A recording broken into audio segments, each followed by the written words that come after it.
Olá, tudo bem com vocês? Mais um dia aqui no nosso canal, na Revista Polis. E hoje queria falar sobre um assunto mais leve, mais suave, menos técnico e menos assim, não menos filosófico, né? Mas assim, de uma maneira mais descontraída, eu diria.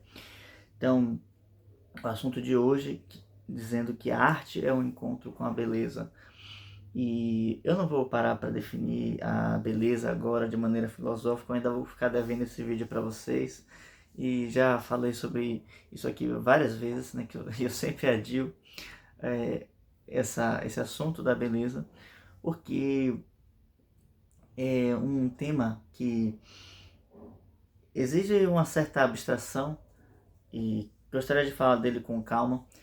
E claro, na verdade não quer dizer que eu vá fazer um vídeo muito grande sobre ele, na verdade é um assunto que pretende ser bem sintético.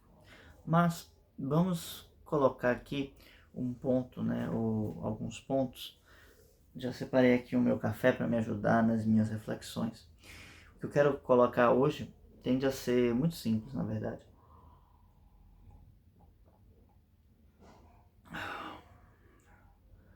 O meu ponto é o seguinte: sabemos que a arte ela é conhecida como aquilo que nos gera um certo estado, nos leva a um certo estado, nos leva a perceber alguma coisa, nos amplia a consciência, vamos dizer assim.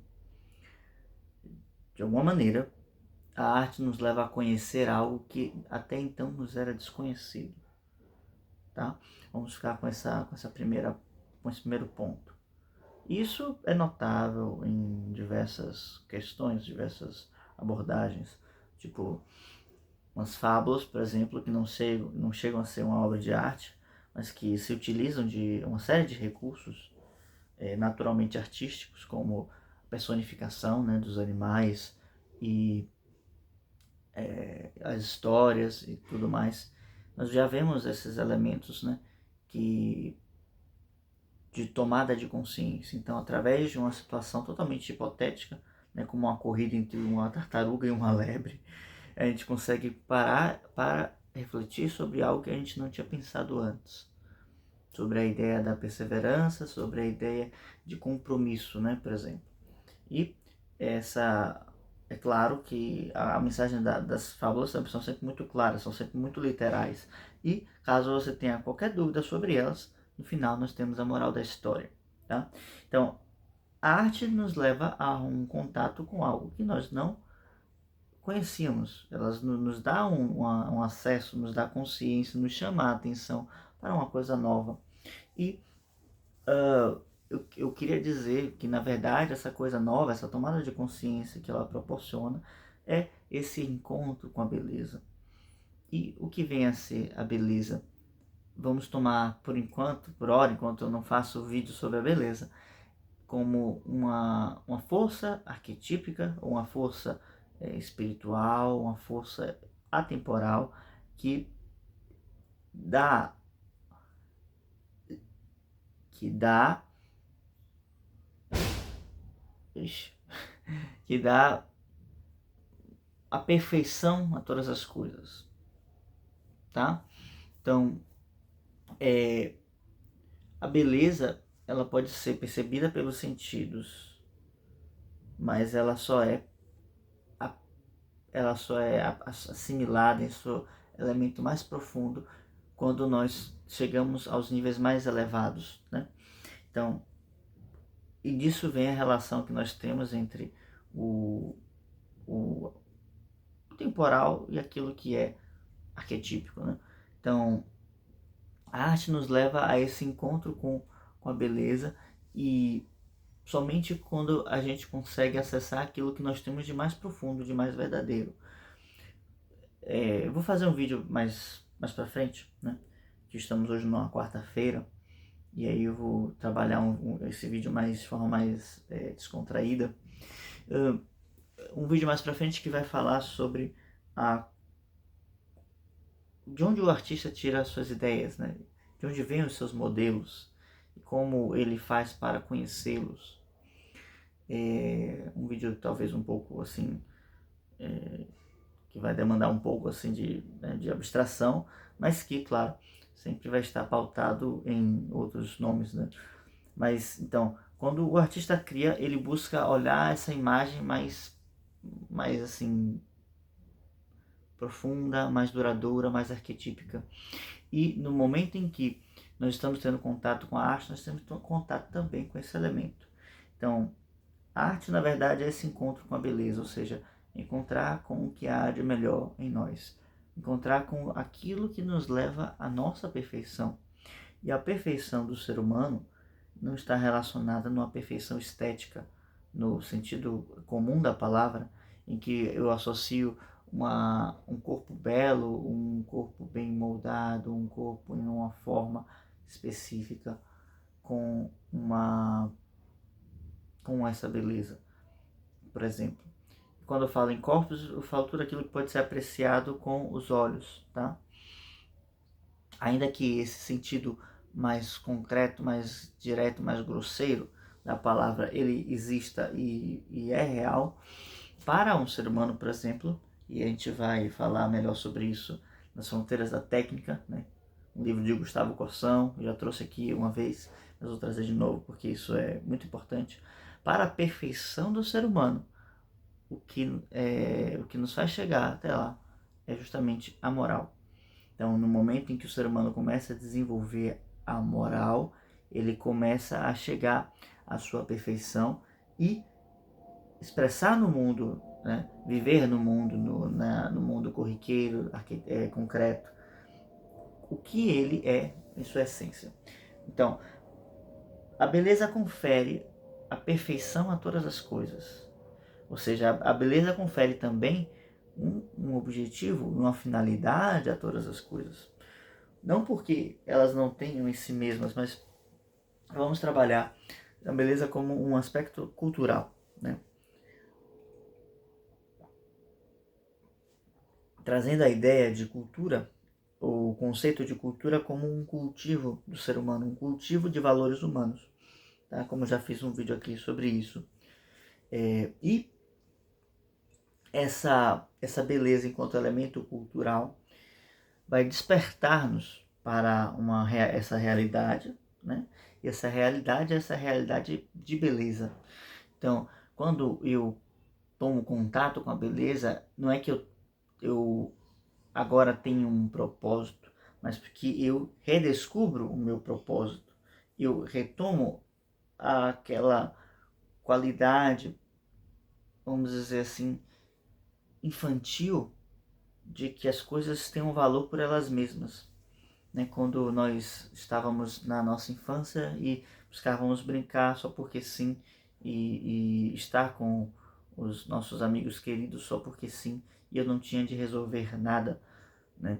Porque a criança consegue perceber o valor das coisas por elas mesmas, né? Ainda que sejam coisas que para nós, né, adultos, já não tenha mais valor nenhum. A gente vê aqui sei lá, né, às vezes um gravetinho, né?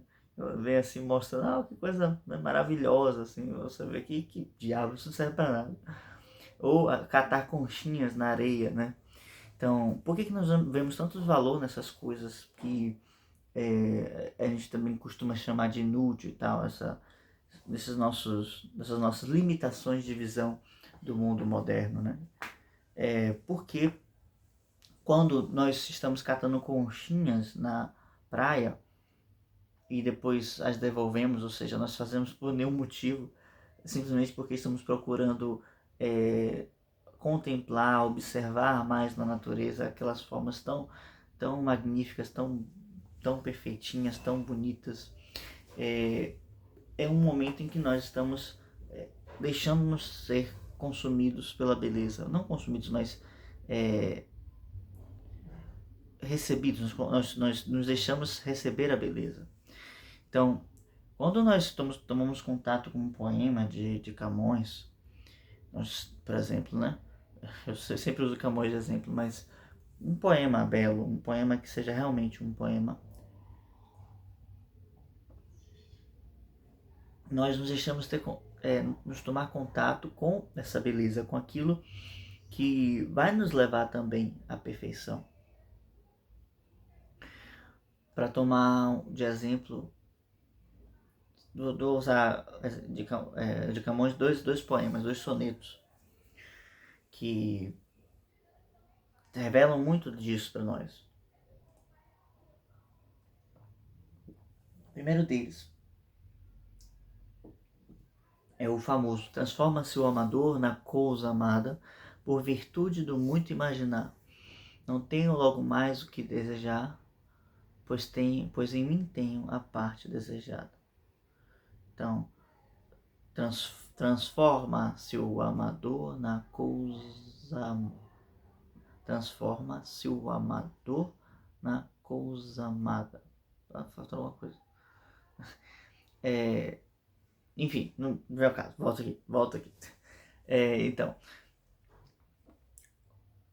à medida em que o amador, aquele que ama, ele contempla essa coisa amada, ele busca se transformar, se assemelhar àquilo, né?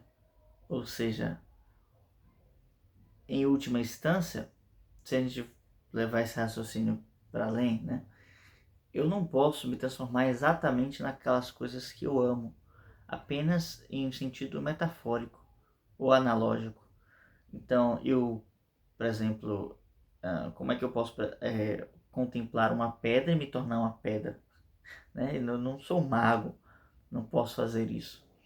Mas na minha imaginação consigo fazer isso, porque a pedra possui uma qualidade que eu posso adquirir, que é a solidez, a robustez, tá? Então, eu contemplo a pedra, eu vejo a beleza na pedra, que é essa perfeição da estrutura, da força, da resistência. E eu quero que o meu corpo possua essa força, essa resistência, essa estrutura.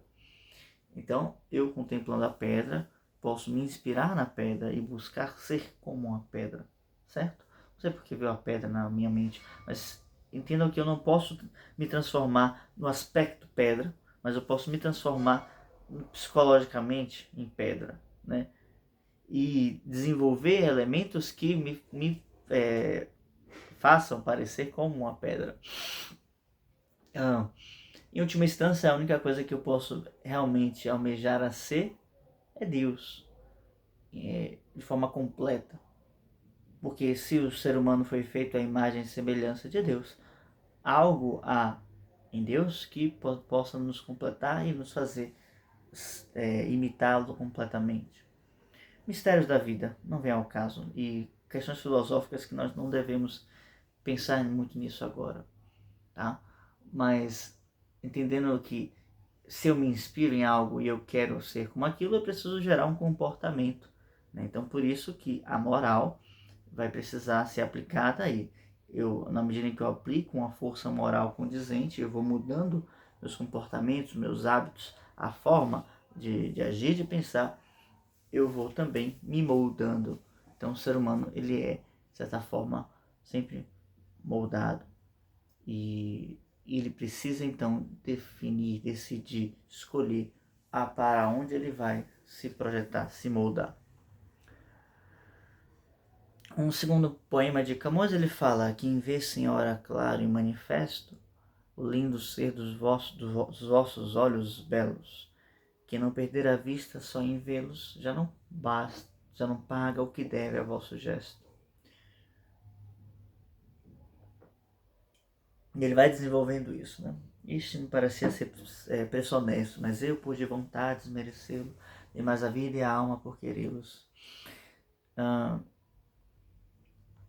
E no final ele conclui dizendo: quanto mais vos pago, lembra que ele falou de pagar antes, né?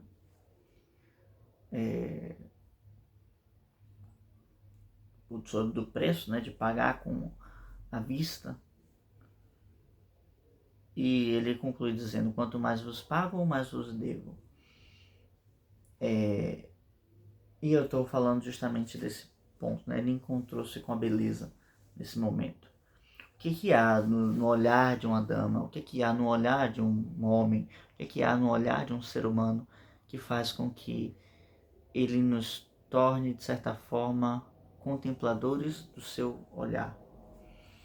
Que mistério existe nos olhos que faz com que nós queiramos continuar observando e morar nesses olhos, né? Como diziam alguns poetas. É uma pergunta um pouco difícil de responder, na verdade. Eu acho que não tem uma resposta específica. Mas Platão diz na República que os olhos são a parte mais bela do corpo porque são onde estão as janelas da alma. E também fala que as estátuas deveriam ser pintadas de púrpura nos olhos, porque púrpura é uma cor difícil, é uma cor rara, uma cor nobre. E pensando nesses aspectos todos, quando nos encontramos com essa alma, essa janela da alma do outro, que às vezes o próprio outro que nós estamos falando não tem com tanta consciência, isso vale para qualquer pessoa, né? Quando nós nos encontramos com isso, qual o valor que tem isso? Qual o peso disso? Qual a profundidade disso? O que mora no olhar que é tão profundo e tão valioso? A arte faz com que a gente possa perceber essas coisas simples, pueris, idiotas, enfim, mas que muitas vezes não damos valor, mas que em última instância elas possuem valor por elas mesmas. Por que elas possuem valor por elas mesmas? Porque elas carregam dentro de si um modelo de perfeição que o outro, o ser humano ou o animal, enfim, o que seja, não precisa estar consciente disso para que nós possamos perceber isso e nos sintamos inspirados por isso. Muitas vezes o outro possui virtudes, valores que eles não sabem que possuem, mas nós podemos perceber isso e tomar contato com isso. E no momento em que nós percebemos isso de forma consciente e reproduzimos isso em uma forma artística, uma poesia, uma pintura, uma música, então nós estamos fazendo arte, porque estamos pegando o fato específico, aquilo que acontece em um encontro com a beleza, ou seja, em um encontro com aquilo que tem de mais profundo. Então a arte vai nos levar a esse lado mais profundo da vida, a esse lado mais profundo das coisas. E eu vou já ficando também por aqui. Peço que, caso você tenha interesse em saber mais sobre essas coisas que eu estou trazendo, deixe aqui nos comentários, fale conosco. E tem também um link para a formação Carta Jovem Poeta na descrição. E se você tem interesse também, deixe o seu nome lá no formulário, tá? E vamos entrar em contato para uma próxima turma. Caso tenha chegado até aqui, por favor, deixe um like no vídeo, se inscreva no canal. Coloque nos comentários o que vocês acharam desse ponto de vista. Há muito mais do que possa ser dito, mas por hoje vamos ficar por aqui, tá bem? E acho que vamos mantendo assim. Quarta-feira eu faço sempre um vídeo mais tranquilo, mais inspirador. E eu vejo o que eu faço nos outros dias, tá bem? Até a próxima. Tchau, tchau.